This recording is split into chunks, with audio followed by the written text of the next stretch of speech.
I'm ASMR Illumination, and this is Jane Eyre, Volume 1, Chapter 9.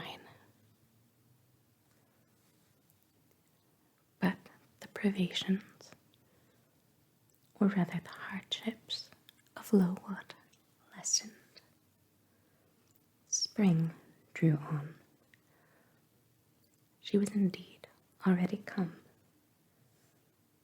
The frosts of winter had ceased. Its snows were melted, its cutting winds ameliorated.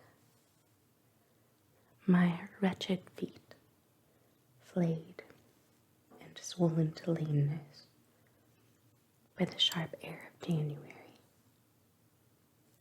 began to heal and subside under the gentler breathings of April.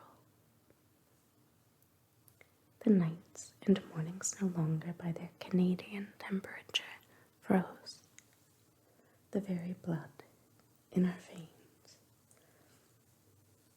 We could now endure the play hour passed in the garden. Sometimes on a sunny day, it began even to be pleasant and genial, and a greenness grew over those brown beds, which freshening daily suggested the thought that hope traversed them at night and left each morning brighter traces of her step. Flowers peeped out amongst the leaves, snowdrops, crocuses, purple auriculas, and golden-eyed pansies. On Thursday afternoons, half-holidays, we now took walks, and found still sweeter flowers opening by the wayside, under the hedges. I discovered, too, that a great pleasure, an enjoyment which the horizon only bounded, lay all outside the high and spike-guarded walls of our garden. This pleasure consisted in a prospect of noble summits girdling a great hill hollow, rich in verdure and shadow, in a bright beck, full of dark stones and sparkling eddies. How different had the scene looked when I viewed it laid out beneath the iron sky of winter, stiffened in frost, shrouded with snow. When mists as chill as death wandered to the impulse of east winds along those purple peaks, and rolled down Ing and home till they blended with the frozen fog of the beck. That beck itself was then a torrent, turbid and curbless. It tore asunder the wood, and sent a raving sound through the air, often thickened with wild rain or whirling sleet. And for the forest on its banks, that showed only ranks of skeletons. April advanced to May. A bright, serene May it was. Days of blue sky, placid sunshine, and soft western or southern gales filled up its duration. And now vegetation matured with vigor. Lowood shook loose its tresses. It became all green, all flowery. Its great elm, ash, and oak skeletons were restored to majestic life. Woodland plants sprang up profusely in its recesses. Unnumbered varieties of moss filled its hollows, and it made a strange ground sunshine of the wealth of its wild primrose plants. I have seen their pale gold gleam in overshadowed spots, like scatterings of the sweetest luster. All this I enjoyed often and fully, free, unwatched, and almost alone. For this unwanted liberty and pleasure there was a cause, to which it now becomes my task to advert. Have I not described a pleasant site for a dwelling? When I speak of it as bosomed in hill and wood and rising from the verge of a stream. Assuredly pleasant enough. But whether healthy or not is another question. That forest dell where Lowood lay was the cradle of fog and fog-bred pestilence, which, quickening with the quickening spring, crept into the orphan asylum, breathed typhus through its crowded schoolroom and dormitory, and ere May arrived, transformed the seminary into a hospital. Semi-starvation and neglected colds had predisposed most of the pupils to receive infection. 45 out of the 80 girls lay ill at one time. Classes were broken up, rules relaxed. The few who continued well were allowed almost unlimited license, because the medical attendant insisted on the necessity of frequent exercise to keep them in health. And had it been otherwise, no one had leisure to watch or restrain them. Miss Temple's whole attention was absorbed by the patients. She lived in the sick room, never quitting it, except to snatch a few hours' rest at night. The teachers were fully occupied with packing up and making other necessary preparations for the departure of those girls who were fortunate enough to have friends and relations able and willing to remove them from the seat of contagion. Many, already smitten, went home only to die. Some died at the school and were buried quietly and quickly, the nature of the malady forbidding delay. While disease had thus become an inhabitant of Lowood, and death its frequent visitor, while there was gloom and fear within its walls, while its rooms and passages steamed with hospital smells, the drug and the Bastille striving vainly to overcome the effluvia of mortality. That bright May shone unclouded over the bold hills and beautiful woodland out of doors. Its garden, too, glowed with flowers. Hollyhocks had sprung up tall as trees. Lilies had opened. Tulips and roses were in bloom. The borders of the little beds were gay with pink thrift and crimson double daisies. The sweetbriars gave out morning and evening their scent of spice and apples. And these fragrant treasures were all useless for most of the inmates of Lowood, except to furnish, now and then, a handful of herbs and blossoms to put in a coffin. But I, and the rest who continued well, enjoyed fully the beauties of the scene and season. They let us ramble in the wood like gypsies from morning till night.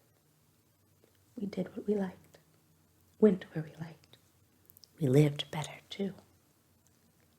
Mr. Brocklehurst and his family never came near Lowood now. Household matters were not scrutinized into. The cross housekeeper was gone, driven away by the fear of infection. Her successor, who had been matron at the Lowton dispensary, unused to the ways of her new abode, provided with comparative liberality. Besides, there were fewer to feed. The sick could eat little. Our breakfast basins were better filled. When there was no time to prepare a regular dinner, which often happened, she would give us a large piece of cold pie or a thick slice of bread and cheese, and this we carried away with us to the wood, where we each chose the spot we liked best, and dined sumptuously. My favorite seat was a smooth and broad stone, rising white and dry from the very middle of the back, and only to be got at by wading through the water, a feat I accomplished barefoot. The stone was just broad enough to accommodate, comfortably, another girl and me. At that time, my chosen comrade, one Mary Ann Wilson, a shrewd, observant personage, whose society I took pleasure in, partly because she was witty and original, and partly because she had a manner which set me at my ease. Some years older than I, she knew more of the world, and could tell me many things I liked to hear. With her, my curiosity found gratification.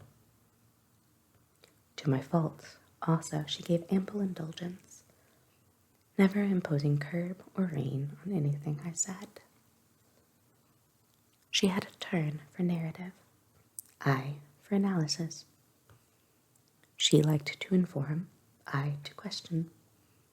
So we got on swimmingly together, deriving much entertainment, if not much improvement, from our mutual intercourse. And where, meantime, was Helen Burns? Why did I not spend these sweet days of liberty with her? Had I forgotten her? Or was I so worthless as to have grown tired of her pure society? Surely the Mary Ann Wilson I have mentioned was inferior to my first acquaintance. She could only tell me amusing stories, and reciprocate any racy and pungent gossip I chose to indulge in. While if I have spoken truth of Helen, she was qualified to give those who enjoyed the privilege of her converse a taste of far higher things. True, reader, and I knew and felt this. And though I am a defective being with many faults, and few redeeming points, yet I never tired of Helen Burns, nor ever ceased to cherish for her a sentiment of attachment as strong, tender, and respectful as any that ever animated my heart. How could it be otherwise, when Helen, at all times, and under all circumstances, evinced for me a quiet and faithful friendship, which ill humor never soured, nor irritation ever troubled. But Helen was ill at present. For some weeks she had been removed from my sight to I knew not what room upstairs. She was not, I was told, in the hospital portion of the house with the fever patients, for her complaint was consumption, not typhus. And by consumption I, in my ignorance, understood something mild, which time and care would be sure to alleviate. I was confirmed in this idea by the fact of her once or twice coming downstairs on very warm, sunny afternoons and being taken by Miss Temple into the garden. But on these occasions I was not allowed to go and speak to her. I only saw her from the schoolroom window, and then not distinctly, for she was much wrapped up, and sat at a distance under the veranda.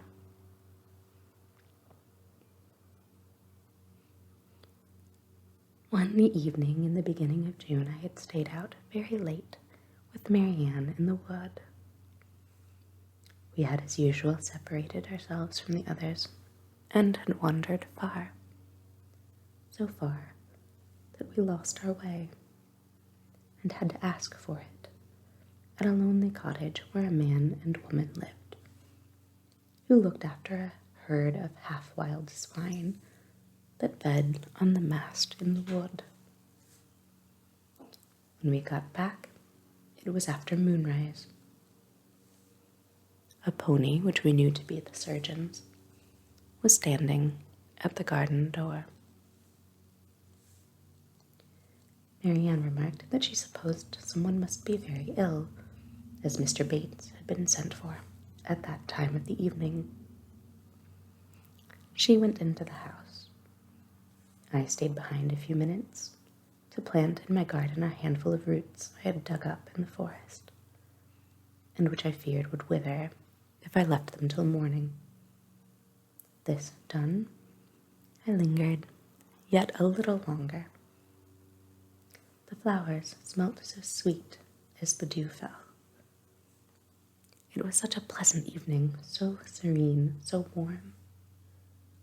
The still glowing west promised so fairly another fine day on the morrow. The moon rose with such majesty in the grave east. I was noting these things and enjoying them as a child might, when it entered my mind as it had never done before. How sad to be lying now on a sick bed and to be in danger of dying. This world is pleasant. It would be dreary to be called from it, and to have to go who knows where. And then my mind made its first earnest effort to comprehend what had been infused into it concerning heaven and hell. And for the first time it recoiled, baffled, and for the first time, glancing behind, on each side, and before it, it saw all around an unfathomed gulf. It felt the one point where it stood, the present. All the rest was formless cloud and vacant depth. And it shuddered at the thought of tottering and plunging amid that chaos. While pondering this new idea, I heard the front door open. Mr. Bates came out, and with him was a nurse. After she had seen him mount his horse and depart, she was about to close the door, but I ran up to her. "How is Helen Burns?" "Very poorly," was the answer. "Is it her Mr. Bates has been to see?" "Yes."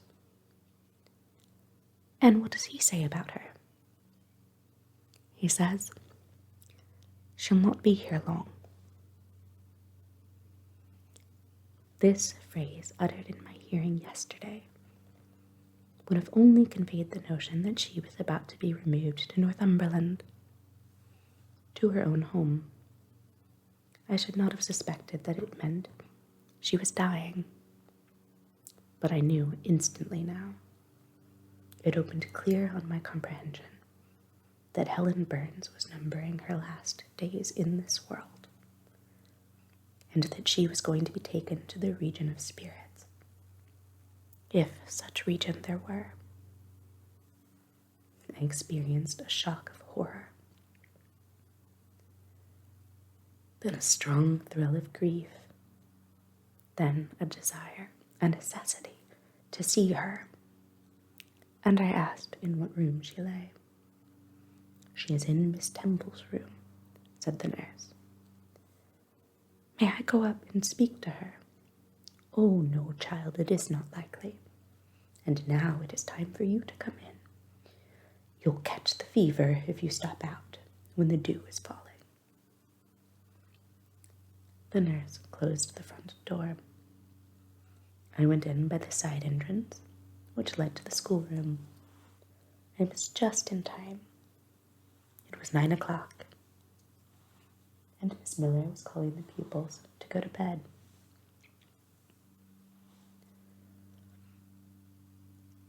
It might be 2 hours later, probably near 11, when I, not having been able to fall asleep, and deeming from the perfect silence of the dormitory that my companions were all wrapped in profound repose, rose softly, put on my frock over my nightdress, and without shoes crept from the apartment, and set off in quest of Miss Temple's room. It was quite at the other end of the house, but I knew my way, and the light of the unclouded summer moon, entering here and there at passage windows, enabled me to find it without difficulty. An odor of camphor and burnt vinegar warned me when I came near the fever room, and I passed its door quickly, fearful lest the nurse who sat up all night should hear me. I dreaded being discovered and sent back, for I must see Helen. I must embrace her before she died. I must give her one last kiss, exchange with her one last word.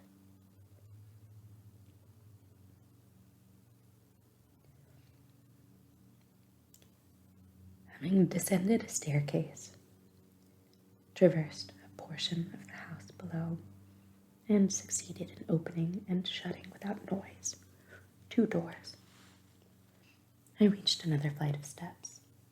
These I mounted, and then, just opposite to me, was Miss Temple's room.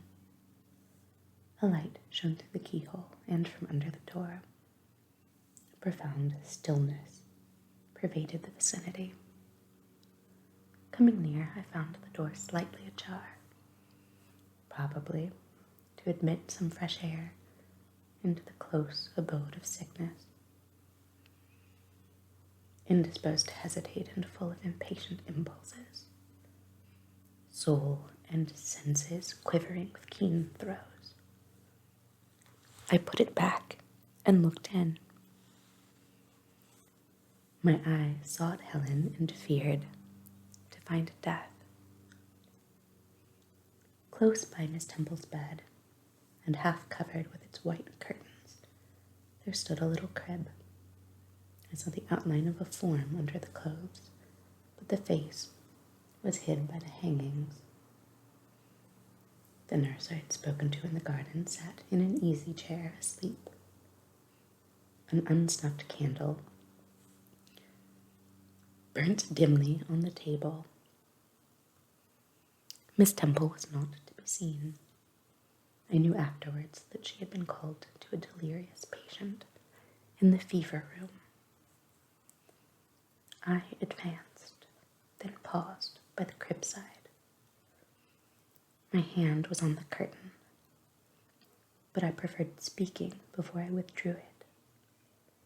I still recoiled at the dread of seeing a corpse. "Helen," I whispered softly, "are you awake?" She stirred herself, put back the curtain, and I saw her face. Pale, wasted, but quite composed. She looked so little changed that my fear was instantly dissipated. "Can it be you, Jane?" she asked in her own gentle voice. Oh, I thought, she is not going to die. They are mistaken. She could not speak and look so calmly if she were.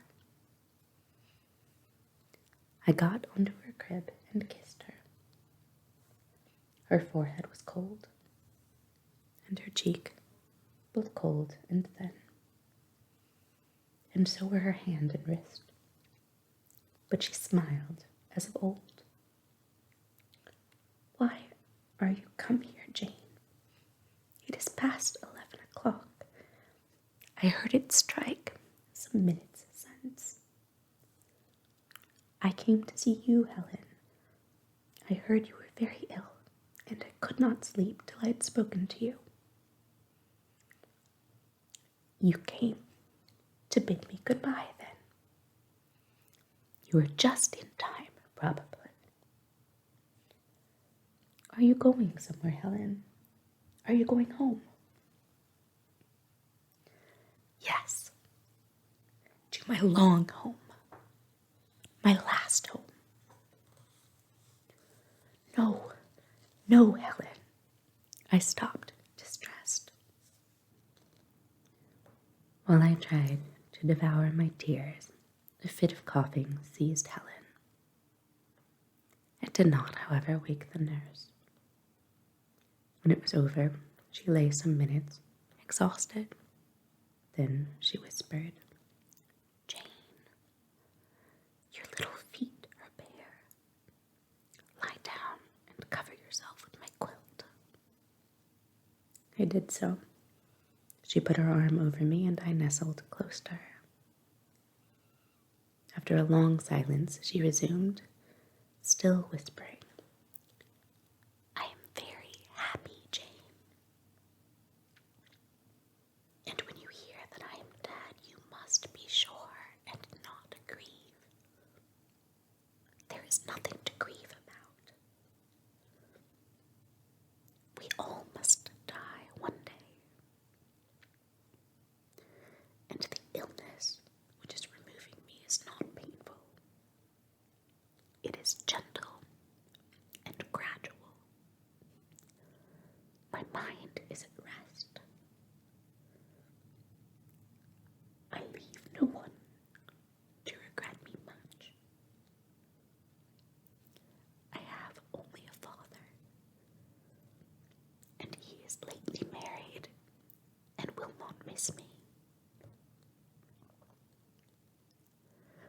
By dying young, I shall escape great sufferings. I had not qualities or talents to make my way very well in the world. I should have been continually at fault.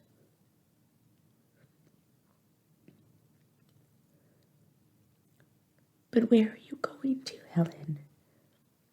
Can you see? Do you know? I believe. I have faith. I am going to God." "Where is God? What is God?" "My Maker and yours, who will never destroy what he created.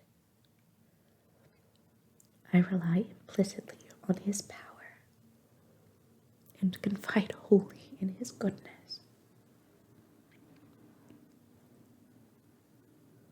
I count the hours till that eventful one arrives, which shall restore me to him, reveal him to me." "You are sure then, Helen, that there is such a place as heaven, and that our souls can get to it when we die?" "I am sure there is a future state. I believe God is good. I can resign my immortal part to him without any misgivings. God is my father. God is my friend. I love him. I believe he loves me. Until I see you again, Helen, when I die, you will come to the same region of happiness, be received by the same mighty, universal parent, no doubt, dear Jane.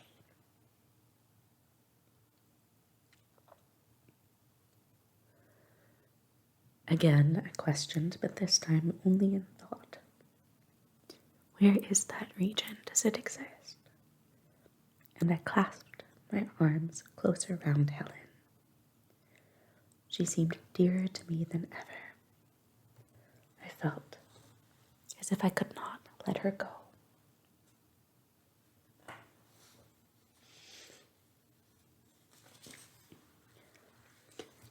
I lay with my face hidden on her neck. Presently she said, in the sweetest tone, "How comfortable I am. That last fit of coughing has tired me a little. I feel as if I could sleep. But don't leave me, Jane. I like to have you near me. I'll stay with you, dear Helen. No one shall take me away. Are you warm, darling? Yes. Good night, Jane. Good night, Helen." She kissed me and I her, and we both soon slumbered. When I awoke, it was day. An unusual movement roused me. I looked up. I was in somebody's arms. The nurse held me. She was carrying me through the passage back to the dormitory. I was not reprimanded for leaving my bed. People had something else to think about. No explanation was afforded then to my many questions. But a day or two afterwards I learned that Miss Temple, on returning to her own room at dawn, had found me laid in the little crib, my face against Helen Burns's shoulder, my arms round her neck. I was asleep, and Helen was dead.